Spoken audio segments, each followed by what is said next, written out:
এই দুই নিয়ে বর্ষাকাল, রিমঝিম বৃষ্টি, একরাশ সজীবতা আর কদম ফুলের সুবাস। তাই বর্ষা কবিদের ঋতু, রবীন্দ্রনাথের ঋতু। বর্ষা বা বৃষ্টির সাথে আমাদের প্রেম সেই আদিকাল থেকেই।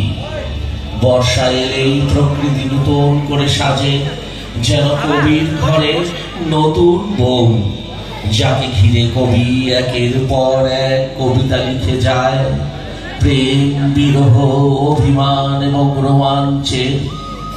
আবার ঘনঘোর বর্ষণে যেমন তিনি বলেছেন, এমনও দিনে তারে বলা যায়, এমনও ঘনঘোর বরিশায়, এমনও মেঘস্বর বাদল ঝড় ঝড়ে, তখনহীন ঘন তমসায়। অন্যদিকে বাদল দিনের প্রথম কদম ফুল হাতে পেয়ে উচ্ছ্বসিত হয়ে কবি গেয়ে যান।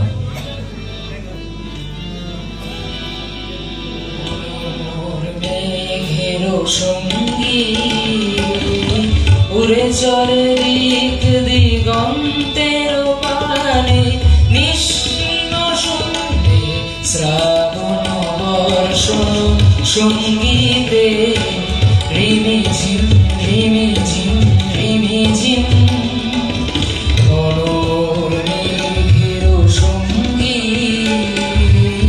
উড়ে চলে দিক দিগন্তের পানে, নিঃসীম সঙ্গীর শ্রাবণ বর্ষণ সঙ্গীতে। রিমিঝিম রিমিঝিম রিমিঝিম মনোমোর হংস বলাকার পাখায় যায় রে, কচিত কচিত চকিত তড়িত আলোকে। মনোমোর হংস বলাকার পাখায় যায় রে, কচিত কচিত চকিত তড়িত আলোকে। ঝঞ্ঝর মঞ্জির বাজায় ঝঞ্ঝা রুদ্র আনন্দে, কল কল কল মন্ত্রে নির্ঝরিণী ডাক দেয় প্রলয় আহ্বানে। মনোর মেঘের সঙ্গী, উড়ে চলে দিক দিগন্তের পানে, নিঃসীম শুনতে শ্রাবণ বর্ষণ সঙ্গীতে। রিমিঝিম রিমিঝিম রিমিঝিম